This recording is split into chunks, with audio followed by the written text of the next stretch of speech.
Fala pessoal, tudo na paz, irmão Alex aqui para dar continuidade nos estudos bíblicos. Se por acaso queira receber as mensagens, manda um e-mail por 61 99119 2421, irmão Alex, beleza? Nós estamos lendo um livro aqui que é Torturado por Amor a Cristo. E eu vou colocar ele na tela, né? E a parte que nós vamos estar lendo hoje aqui é uma continuação. São a mesma, a linguagem do amor e a da sedução. Esse é o vídeo parte 1 e é bastante interessante. É um testemunho, né, de um rapaz que viveu na Primeira Guerra Mundial e traz umas mensagens bastante interessantes. Vamos lá então. Desde que os comunistas assumiram o poder, cuidadosa e astutamente para os seus propósitos, tem seduzido a igreja.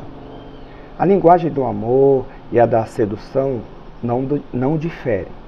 Quem deseja uma jovem para ser sua esposa, a quem a deseja por apenas uma noite, para depois desprezá-la, ambos dizem, eu te amo. Jesus ensinou a distinguir a linguagem da sedução da do amor, bem como a distinguir entre os lobos vestidos de ovelha e as ovelhas de verdade. Quando os comunistas assumiram o poder, milhares de padres e pastores e ministros não sabiam como distinguir as duas vozes. Os comunistas organizaram um congresso de todos os grupos cristãos no edifício do nosso parlamento. Ali estavam 4.000 padres, pastores e ministros de todas as denominações. Esses 4.000 padres e pastores escolheram Joseph Stalin como presidente honorário do Congresso. Ao mesmo tempo, era presidente do Movimento Mundial dos Ateus e assassino dos cristãos. Não fazia sentido, né? Só que eles conseguiram enganar, né, ali os padres. Por isso que o título já fala. Um após outro, bispos e pastores se levantou ao nosso parlamento e declararam que o comunismo e o cristianismo são fundamentalmente a mesma coisa e podiam muito bem coexistir. Um após o outro, os ministros ali presentes pronunciaram palavras laudórias ao comunismo e asseguraram ao novo governo a lealdade da igreja. Minha esposa e eu estávamos presentes.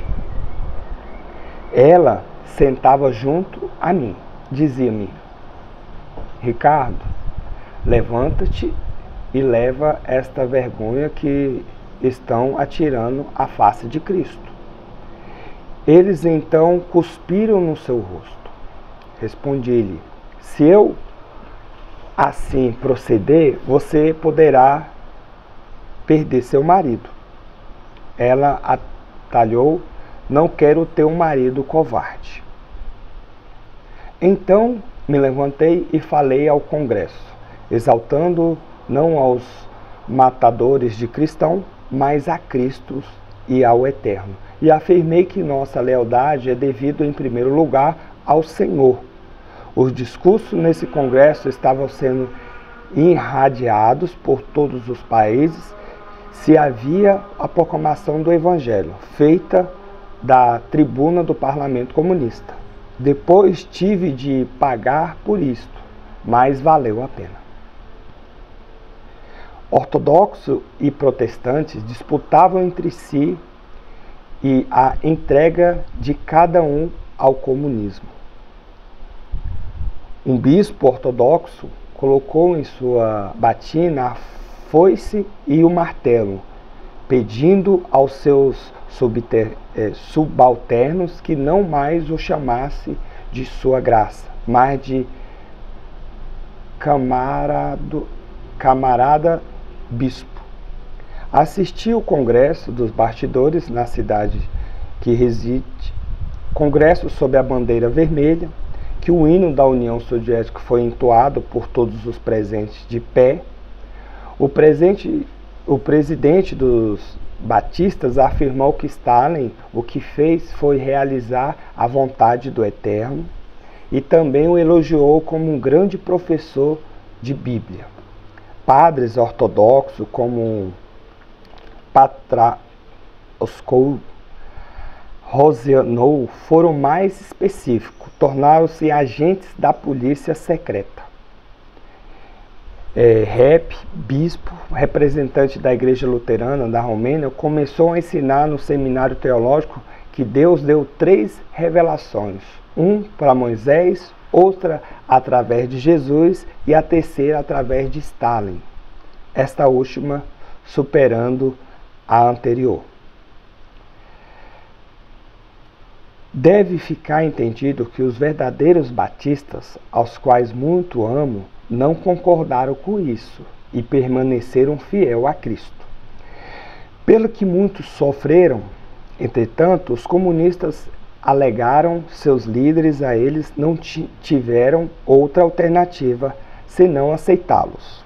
A mesma situação continua hoje com mais alta liderança religiosa. Aqueles que se tornaram servos do comunismo, em lugar de servos de Cristo, começaram a denunciar os irmãos que não o acompanhavam. Que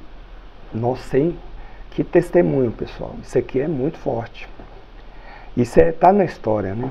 Da mesma forma como os cristãos russos criam uma igreja subterrânea depois da revolução do seu país, a ascensão do comunismo e a traição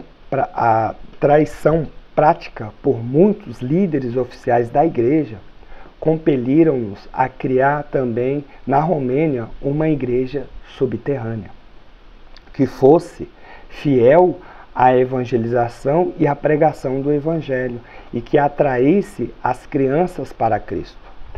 Os comunistas proibiram tudo e a igreja oficial concordou. Juntamente com outros, conheci um trabalho subterrâneo. Fora eu tinha uma posição social muito respeitável, que nada tinha a ver com o meu trabalho secreto, é que servia apenas de cobertura. Era pastor da missão luterana norueguesa e ao mesmo tempo trabalhava na representação do Concílio Mundial de Igrejas na Romênia. Na Romênia não tinha a menor ideia de que eu estava organizando cooperasse com o comunistas. Naquela época, em nosso país, o Concílio Mundial não fazia coisa alguma a não ser o trabalho de assistência social.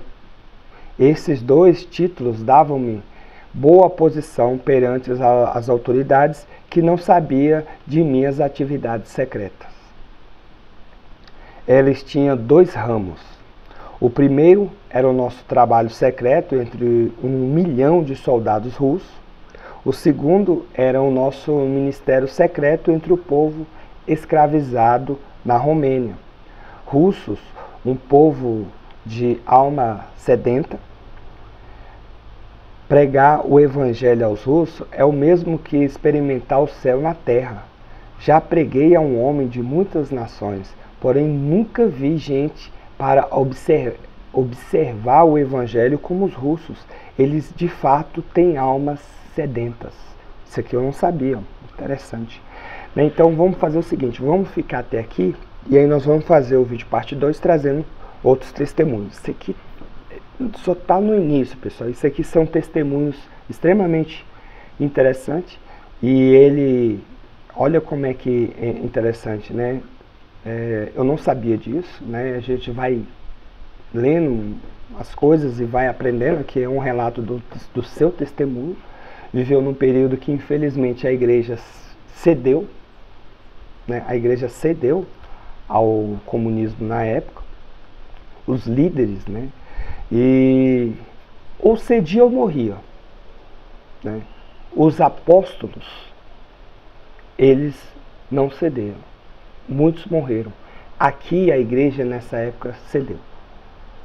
E para não morrer, muitos cederam, né? Então ele aqui usou as táticas, né? Ele tinha como fazer um serviço social e ali fazia pregações ao evangelho, né? De uma forma extremamente escondida, né? Meio que parecida com o período lá do primeiro século, que tinha igreja subterrânea de fato, né? Tem imagens, né, que depois vou até colocar aí, de igrejas que era subterrânea e tinha os locais onde os irmãos se reuniam ali para poder estar anunciando as boas novas.